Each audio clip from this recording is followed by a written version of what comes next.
유대인들은 자신들의 조상들로부터 하나님의 나라인 천국이 3천층으로 이루어져 있다라고 가르침을 받았고 또 그렇게 믿고 있습니다.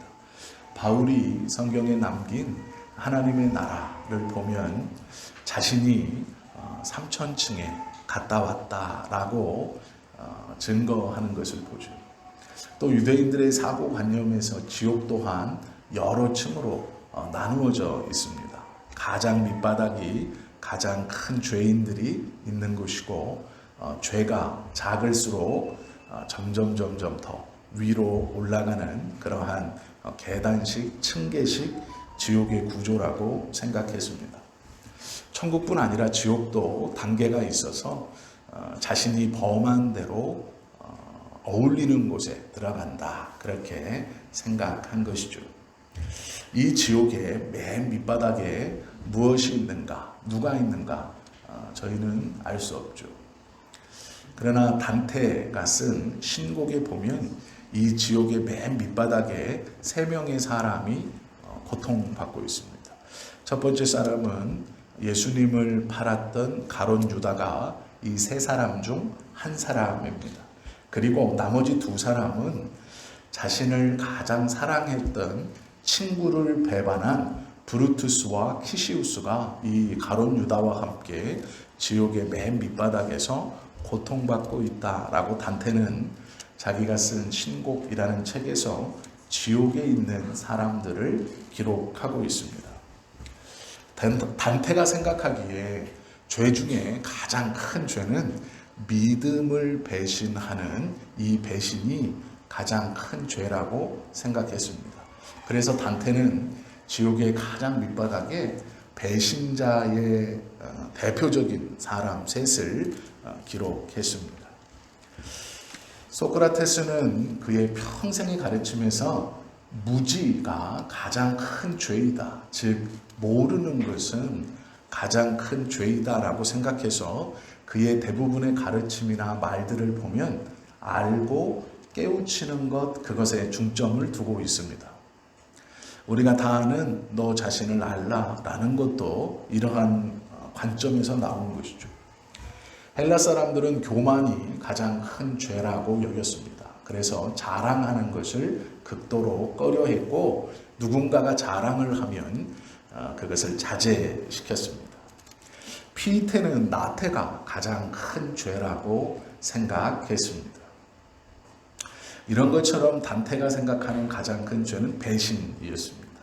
무지도 죄이고 교만도 죄이고 나태도 죄이고 배신도 죄인데 사람마다 자기가 느끼는 가장 큰 죄 그리고 중요하다라고 생각하는 이 죄가 사람마다 다 다르다는 것을 우리는 여러 사람들의 글들을 통해서 보게 되죠.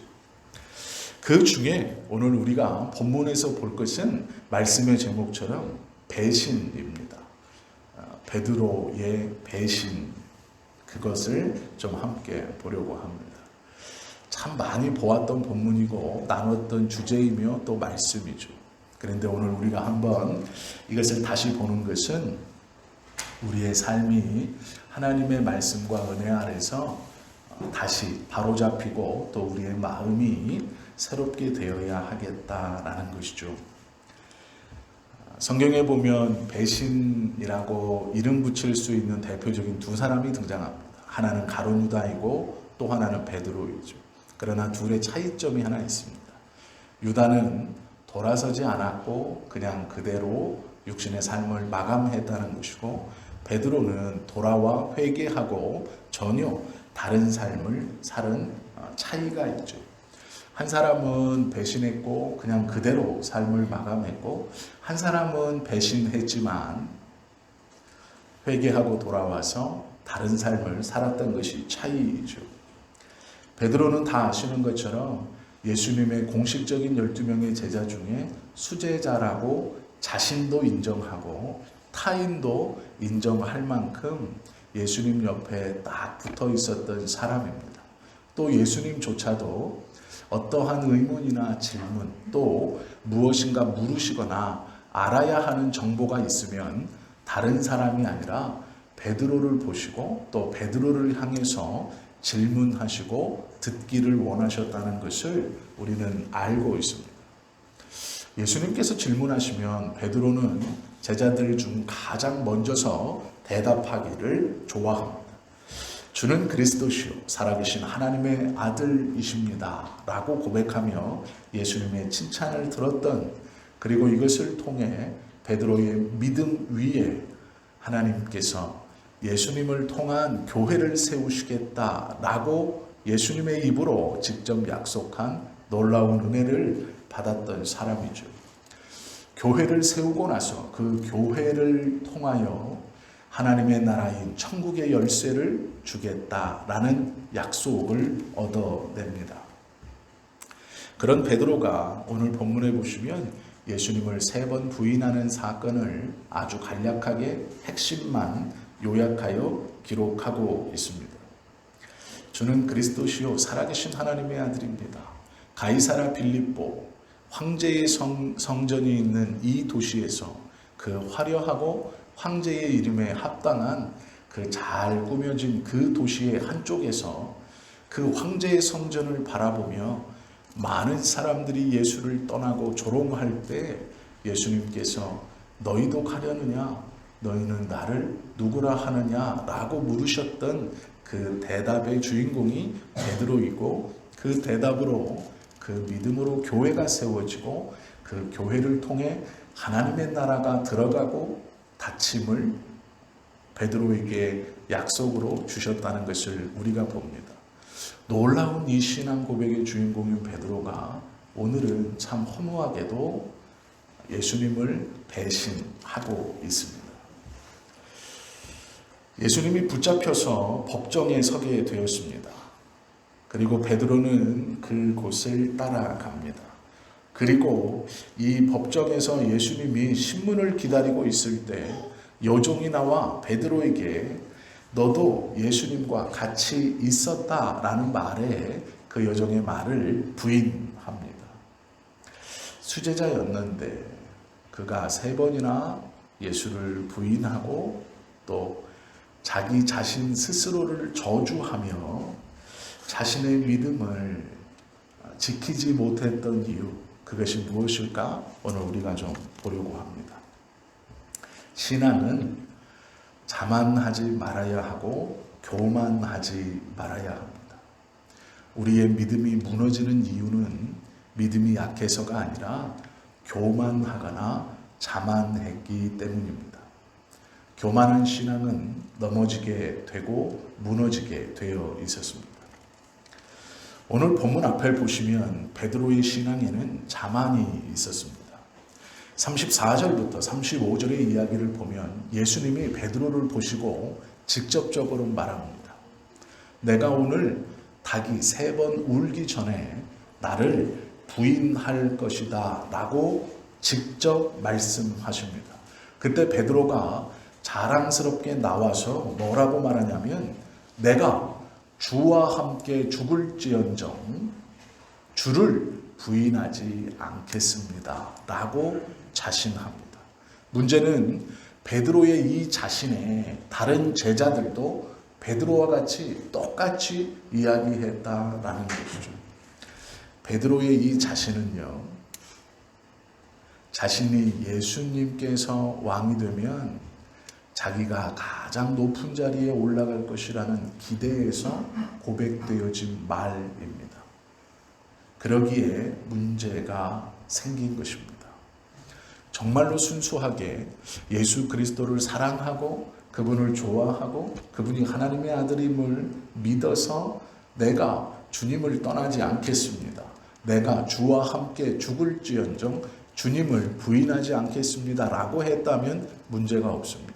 그러나 베드로의 마음속에서 예수님이 왕이 되면 내가 높은 자리에 앉아야 한다라는 생각으로 계속해서 다른 제자들보다 앞서서 예수님의 마음에 맞는 고백들을 하고 있다라는 것이 문제이죠.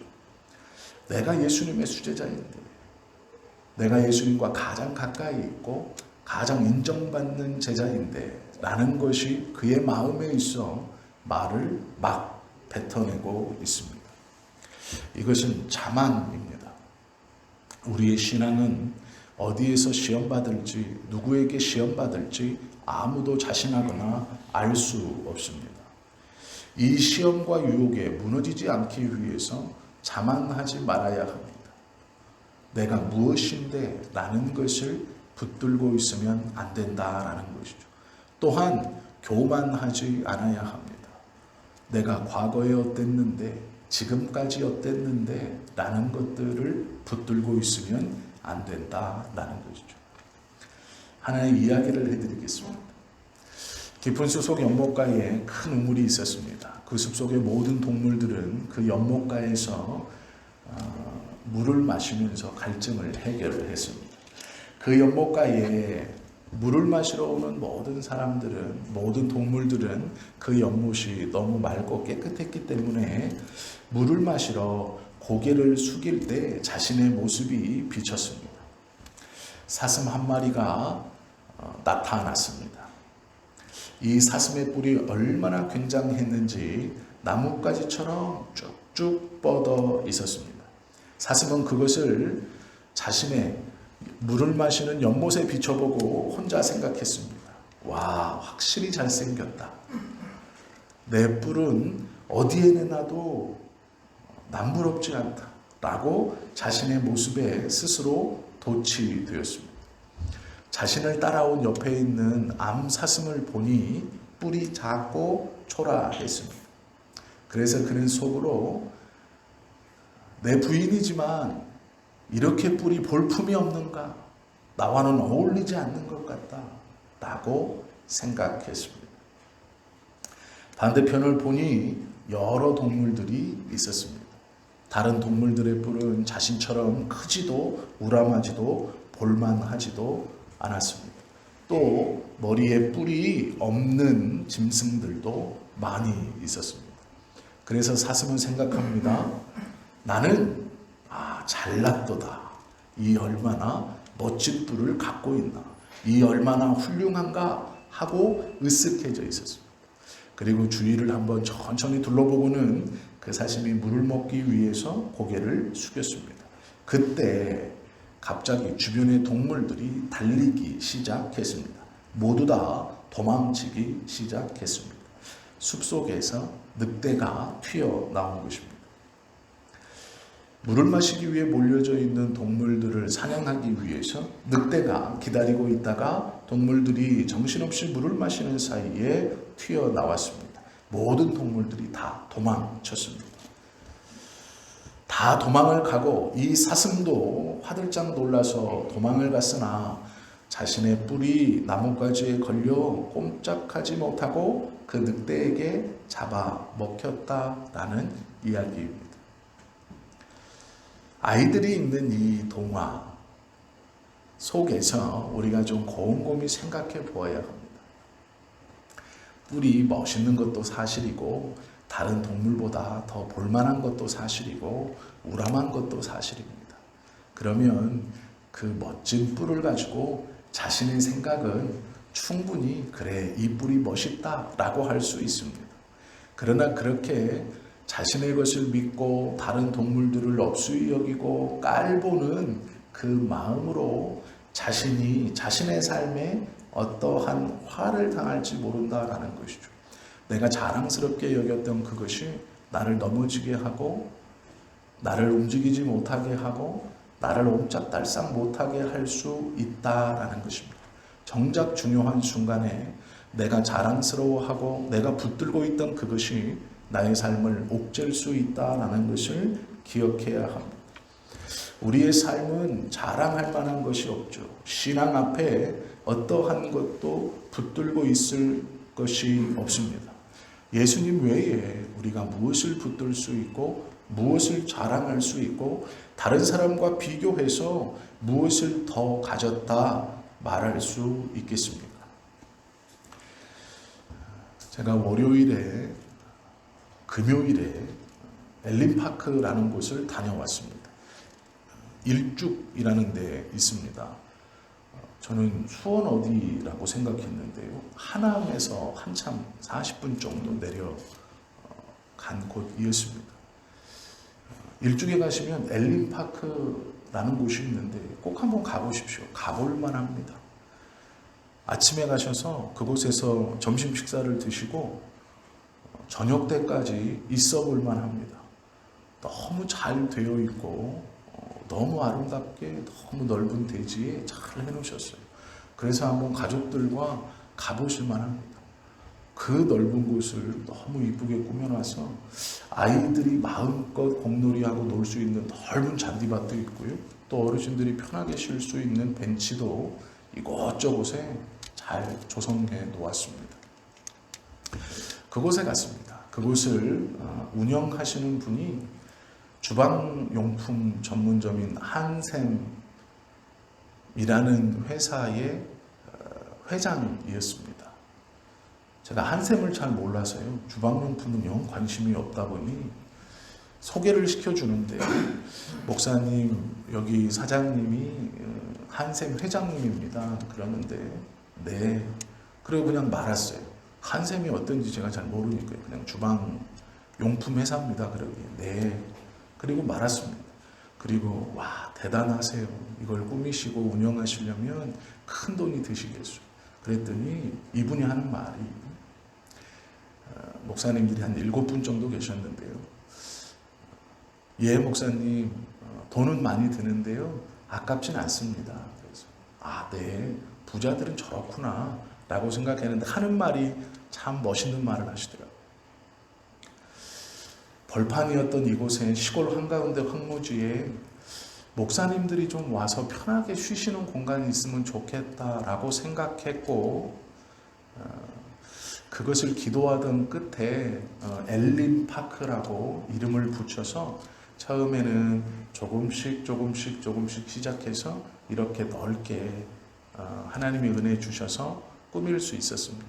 이것이 수입의 주 소득원이라면 이렇게 못하겠지만 하나님이 또 은혜 주셔서 회사가 잘 운영되게 해주셔서 충분히 운영할 수 있습니다. 그 말을 하시고 나서 그 뒤에 소개하시더라고요. 김하나 목사님이 있는 명성교회 장로셨어요. 저는 그걸 몰랐는데 장로님이셨어요. 그리고 나서 자기 이야기를 이렇게 식사를 하면서 하는 겁니다. 언제 이렇게 잘 조성하셨고 이것을 언제부터 하셨어요? 왜냐하면 저희 노회가 거기서 노회를 한 지 한 번인가 두 번밖에 없습니다. 그러면 그전에는 없었다라는 얘기인데 제가 그곳을 두 번째 방문한 것입니다. 그래서 한번 여쭤봤어요. 언제부터 이렇게 이쁘게 하셨어요? 그랬더니 이런저런 얘기를 하다가 관련된 얘기를 해주시더라고요. 제가 이것을 이렇게 꾸며놓고 목사님께 와셔서 개업 예배를 좀 해주십시오라고 부탁을 드렸지 않습니까? 그런데 담임 목사님이 그 얘기를 잊어버리고 2달이 지났습니다. 한번 생각해 보십시오. 성도가 목사에게 목사님 우리가 가게를 개업했으니까 개업 예배를 드려주십시오 라고 했어요. 그런데 목회자가 그 말을 잊어버렸습니다. 그러면 어떻게 될까요? 난리가 날 거예요. 어떻게 잊을 수가 있어? 아마 난리가 날 겁니다. 그런데 이분이 얘기를 해놓고 목사님이 잊어버리셨나 봐요. 2달 동안 안 오셨대요. 연락이 없으셨대요. 연락을 해볼까 하다가 아니지. 목사님이 바쁘신가 보지. 그리고 교회는 서울에 있고 자기는 이 먼 곳에 있으니까 시간을 내기가 좀 힘드신가 보지. 하고 그렇게 기다린 시간이 2달이래요. 그럼 2달 동안 쉬셨어요? 그랬더니 쉬었대요. 개업을 안 하고 2달을 쉬었답니다. 직원들 다 뽑아놓고 대기하고 있었대요. 목사님 오셔서 개업 예배 드리고 영업하겠습니다 라고 기도하고 기다렸대요. 2달 지나서 목사님이 와서 개업 예배를 드렸대요. 그때 목사님이 이렇게 얘기했답니다. 아니 언제 이렇게 이쁘게 해놨어? 그래서 언제 이거를 영업 개시하는 거야? 그랬더니 이분이 목사님 2달 전부터 준비는 끝났고요. 개업 예배 드렸으니까 내일부터 영업합니다. 그랬대요. 그 목사님이 너무 미안하다고 자기가 신경을 쓰지 못했다고, 아마 잊어버린 것 같다고, 너무 미안하다고 얘기를 했다는 거예요. 그런데 이 장로님의 고백이 놀라워요. 2달은 꼬박 손해를 본 거예요.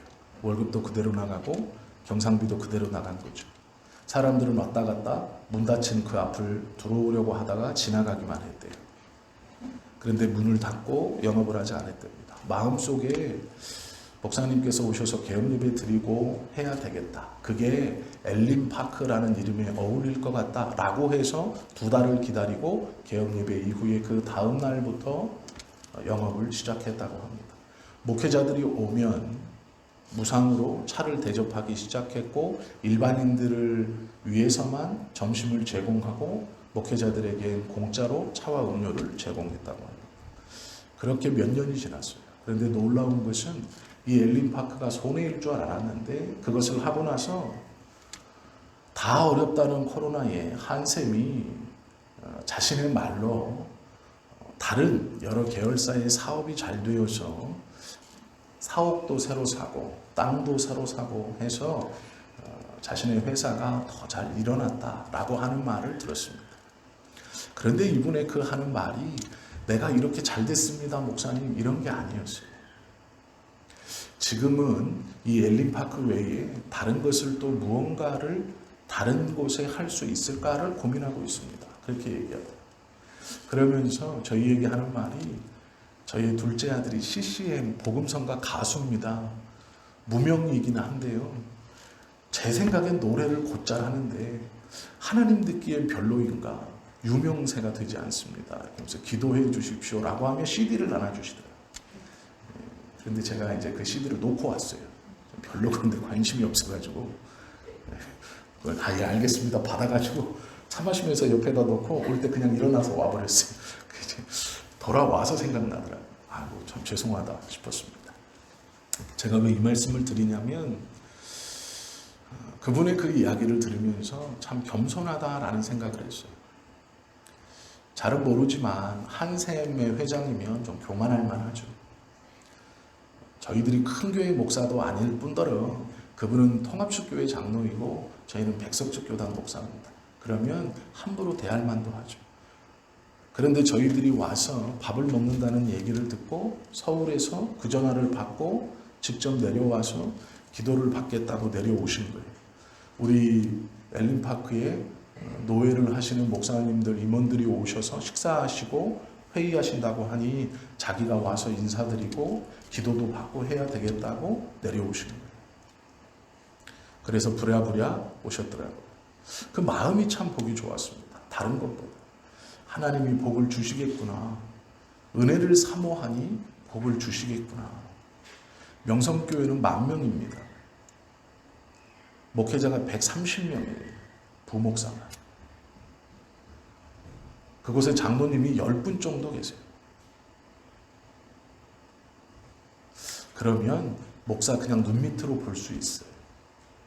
대부분의 장로님들은 목회자들 눈 밑으로 봅니다. 그 정도 되면. 아무것도 아니라고 생각해요. 그런데 그렇지 않았습니다. 그것을 보면서 하나님께 은혜 받는 사람들은 다르구나라는 생각을 제 스스로 했어요. 그러면 올라오면서 나도 하나님 앞에 겸손해야 되겠다라는 생각을 했습니다. 우리 신앙이 무너지는 첫 번째 이유는 교만할 때입니다. 자만할 때 내가 무엇인가를 붙들고 있다, 괜찮다, 이것이다 라고 생각하는 것을 붙들 때입니다. 성경은 일어선 자들은 넘어질 수 있다는 걸 기억하라 라고 말씀합니다. 일어섰다라고 생각하고 안심하지 말고 언제든 넘어질 수 있다라고 경계하고 주의하라라고 말합니다. 베드로는 교만했습니다. 예수님께서 친히 내가 오늘 닭이 울기 전에 3번 나를 부인하리라 라고 말씀하셨을 때 그가 예수님 도와주십시오라고 한 게 아니라 내가 주와 함께 죽을지언정 저는 예수님을 부인하지 않겠습니다 라고 자신 있게 대답했습니다. 그러나 넘어집니다. 이 이야기 더 앞에 보시면 베드로가 넘어진 이유는 기도하지 않았기 때문입니다. 이 이야기 앞에 예수님께서 산에 올라가셔서 기도하십니다. 마태복음 26장 40절 41절이죠. 그리고 나서 이렇게 말씀하시죠. 제자들에게 오사 그 자는 것을 보시고 베드로에게 말씀하시되 너희가 나와 함께 1시간도 이렇게 깨어 있을 수 없더냐. 시험에 들지 않게 깨어 기도하라. 마음에는 원이로되 육신이 약하도다 하시고 라고 말씀합니다. 이 말을 누구에게 한 것 같으세요? 어디선가 보았던 비슷한 패턴입니다. 저희가 한 달 전에 나누었던 가인에게 했던 얘기입니다. 죄가 네 앞에 있으나 너는 죄를 다스릴지니라. 하나님이 가인에게 해주신 얘기. 그것과 똑같은 패턴으로 예수님께 베드로에게 시험에 들지 않게 깨어 기도하라. 마음에는 원이로되 육신이 약하도다. 죄가 네 앞에 있으나 너는 죄를 다스릴지니라. 가인은 그 말을 듣고 곧 아벨을 쳐 죽이는 살인을 벌입니다. 베드로는 깨어 기도하라. 시험에 들지 않게. 너의 믿음이 유혹받지 않을 수 있도록. 너의 믿음이 흔들리지 않을 수 있도록. 베드로는 이 말을 직접 들었습니다. 그러나 베드로는 잡니다. 그 말뜻이 무엇인가를 알아듣지 못했습니다. 예수님은 십자가를 지기 전 기도하시고 또한 제자들에게 오셔서 나와 함께 기도해 달라. 자신뿐 아니라 너희의 믿음이 시험에 들지 않게 깨어 기도하라. 나를 위해서 또 너를 위해서 기도해야 한다라고 말씀하셨죠. 42절에 보시면 다시 두 번째 나아가 기도하여 이르되 내 아버지여 만일 내가 마시지 않고는 이 잔이 내게서 지나갈 수 없거든 아버지의 원대로 되기를 원하나이다 하시고 기도하셨습니다. 베드로는 분명 예수님에게 직접 들었습니다. 나와 함께 기도하자. 너의 믿음이 시험에 들지 않도록 기도해라. 그러나 그는 잡니다. 믿음의 생활이 무너지는 것은 기도하지 않기 때문입니다. 기도하지 않는다는 것은 영적으로 자고 있다라는 것이죠. 무너진 믿음이 있다면 제일 먼저 해야 하는 것이 기도입니다. 하나님 앞에 깨어 있어야 한다라는 것이죠. 믿음 생활이 무너진 네 번째 이유는요. 세상 말로 양다리 때문입니다. 한쪽씩 걸치고 있는 겁니다. 오늘 베드로의 이야기를 가만히 보면 우리의 비슷한 모습이 기록되어 있습니다. 제가 58절의 말씀을 읽겠습니다. 베드로가 멀찍이 예수를 따라 대제사장의 집들에까지 가서 그 결말을 보려고 안에 들어가 하인들과 함께 앉아 있더라. 이 58절의 말 중 아주 중요하게 보아야 될 말이 있습니다. 그 단어가 무엇이냐면 멀찍이입니다. 멀찍이. 베드로는 이 전까지 예수님과 가장 가까이 붙어 있었던 제자입니다. 바로 옆에 딱 붙어서 예수님이 무엇이라 말만 하면 제일 먼저 대답하고 제일 먼저 칭찬 듣고 제일 먼저 옆에 있었습니다. 예수님이 먹으시려고 식사 자리에 앉으면 그 오른편엔 베드로가 왼편엔 요한이 딱 달라붙어서 떨어지지 않았습니다. 자타공인 수제자였습니다. 예수님과 딱 붙어 있었던 베드로가 예수님이 잡혀가자 보이는 모습이 멀찍이입니다. 이 멀찍이라는 말이 아주 중요한 말입니다. 우리도 이 멀찍이 하고 있기 때문입니다. 멀찍이라는 말이 뭘까요? 용기와 공포의 중간입니다. 나서지도 못하고 도망치지도 못하고 나설 용기도 없고 다가오는 공포를 이겨낼 힘도 없고 이것이 멀찍이입니다. 이득과 손해의 중간에 서 있는 것이죠. 우리가 교회를 섬기고 하나님을 믿는 이유가 우리의 이득이 될 때는 내가 믿는 자이고 하나님의 교회의 일원이고 나의 손해가 있다고 보면 멀찍이 떨어져 나와는 상관없는 일이고 베드로가 예수님을 쫓아가는 이 모습 멀찍이라는 단어는 우리가 믿음과 세상 앞에 한 다리씩 걸치고 중간에 서서 이득이 되는 곳으로 움직이는 모습과 똑같습니다. 멀찍이 서서 결말이 어떻게 될까? 예수님이 평소에 보이셨던 이적과 기적을 보이면서 그곳을 휘집어 놓으면 내가 예수님의 제자입니다. 당신들 보셨죠? 우리 예수님이 이러한 분이에요. 이렇게 능력과 기적과 이적을 행할 수 있는 분입니다. 그가 하나님의 아들이고 그가 주목을 받고 이 재판장을 뒤집어 놓을 때 베드로가 탁 붙어서 내가 수제자입니다. 누가 예수님을 핍박할 수 있습니까? 라고 할 거예요. 그러나 맥없이 그 자리에서 사형을 언도받고 채찍에 맞고 할 때는 멀찍이 떨어져 나와는 상관없는 분입니다. 이것이 우리의 모습이죠. 교회 다니면 복 받는데, 건강해진대, 돈을 번대, 출세를 한대, 멀찍이 거리를 적당히 두고 있다가 무엇인가 그런 것 같으면 찰싹 달라붙고,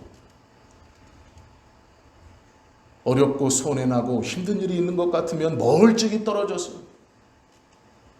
다시 반대쪽에 붙어있고, 이것이 우리의 신앙의 모습입니다. 베드로가 똑같았어요. 좋을 때, 잘 될 때, 이적과 기적을 베풀 때 많은 사람들이 구름대처럼 쫓아다닐 때는 딱 붙어서 내가 이인자야,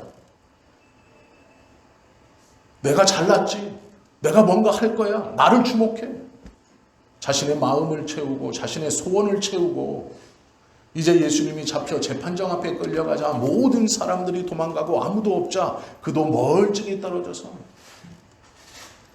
지켜보고 있는 것이죠. 예수님이 천사들을 동원하여 저걸 뒤집어 놓으면 내가 다시 한번 탁 붙어서, 그렇지 않고 무기력하게 돌아가시면 멀찍이 떨어져서, 이것이 한쪽 다리씩 걸치고 있는 신앙의 모습입니다. 이게 우리의 모습이에요. 나에게 이득이 된다고 생각할 땐 붙어있고 그렇지 않을 땐 떨어져 있고, 멀찍이 쫓아가 그 결말이 어떻게 될는지 보려고 하인들과 함께 뜰에 앉았더니 자기가 하던 대로 예수님 옆에는 왜 못 앉는데? 아니면 다른 제자들처럼 버리고 도망가면 되는데 어중간하게 멀찍이 앉아서 기회를 보고 있는 것이죠. 어떻게 하실까? 뒤집어 엎으면 내가 쫓아가겠다. 무력하게 죽으면 아무렇지 않은 듯 도망가겠다. 이것이 베드로가 무너졌던 이유입니다. 겸손하지 못했고 기도하지 못함으로 영적으로 깨어있지 못했고 멀찍이 예수를 쫓아 거리를 두며 나의 유익이 무엇일까? 끝까지 자신의 이득이 되는 대로 예수님을 바라보고 예수님이 능력과 기적으로 그 자리를 휘집어 놓으면 바싹 붙어서 예수님이 그대로 무기력하게 돌아가시면 나와는 상관없는 것처럼 멀찍이 떨어져서, 우리의 신앙도 자신할 수 없는 겁니다. 우리도 우리가 붙들고 있는 어떠한 것이 우리를 자만케 하거나 우리의 입술로 자신케 한다면 그 고백이 잘못되었음을 인정하고 기도함으로 영적인 민감함을 다시 회복하고 하나님과 멀찍이 떨어져 있는 것이 아니라 붙어 있어야 하는 것. 하나님의 나라를 소원하고 그 나라를 받는 것은 너무 귀하고 사모하는 일이에요. 이 땅에서 기도하며 하나님의 말씀과 은혜 아래 건강해지고 잘 먹고 잘 살고 복 받는 것은 사모하는 일이고, 평안할 때, 잘 될 때, 행복할 때는 딱 붙어서 내가 수제자입니다. 하나님 나한테 복을 줘야 됩니다. 목회자가 개업 예배 하지 않아서 손해나는 2달 동안 이런 게 목사야, 나를 어떻게 보길래, 기다리지 못하고 나에게 손해가 나면 서슴없이 말하고 서슴없이 마음을 갖고, 그것이 우리의 모습일지 모르죠. 만약에 우리의 모습이 그렇다면 다 넘어질 겁니다. 다 다 부인할 겁니다. 다 도망갈 겁니다. 아니 어쩌면 멀찍이 서서 어떻게 되나 본 사람도 있겠죠. 걱정하지 마십시오. 베드로는 돌아온 배신자입니다. 하나님은 이런 베드로를 포기하지 않아요. 교만한, 기도하지 않는, 마지막까지 멀찍이 따라가서 자신의 이익만을 생각했다. 그리고 결국 위기에 봉착하자 부인하고 도망가. 그런데 하나님은 그냥 두지 않아요. 예수님께서 찾아오셔서 그를 다시 붙들어 회복시키신다. 유다와 다른 것은 하나님께서 여전히 그를 붙들고 있다는 거예요. 하나님께서 우리들에게도 동일한 은혜를 베풀고 있는 겁니다. 그러기에 오늘 우리가 예배 자리에 함께 있는 것이죠. 걱정하지 마십시오. 적당히 거리 두고 예수님을 따랐다면 걱정하지 마십시오. 기도하지 못해서 걱정하지 마십시오. 내가 믿고 있는 다른 것을 붙들고 있었다면 염려하지 마십시오. 하나님이 베드로를 붙들었듯 여전히 오늘 우리를 붙들고 계십니다. 그것의 증거가 우리가 함께 모여 예배하고 있다는 것. 세상에 붙들고 있는 것들을 내려놓고 하나님께 기도하며 주님의 은혜만을 구하고, 하나님 나도 베드로처럼 멀찍이 적당히 나의 이익이 될 때만 주님을 쫓는다면, 내가 주님의 말씀에 의지하여서 바른 믿음으로서 회개한 배신자, 돌아온 베드로, 그런 은혜 가운데 살아가기를 원합니다. 기도하시면 됩니다. 그것이 오늘 우리가 나눈 말씀의 권면입니다. 하나님께서 우리에게 동일한 은혜를 주실 것입니다. 그 증거가 우리가 지금 예배의 자리에 함께 있다라는 것이죠. 그러기에 실망하실 필요가 없습니다. 기도하시고 다시 하나님 앞에 겸손을 회복하고 주님만 끝까지 붙들면 됩니다.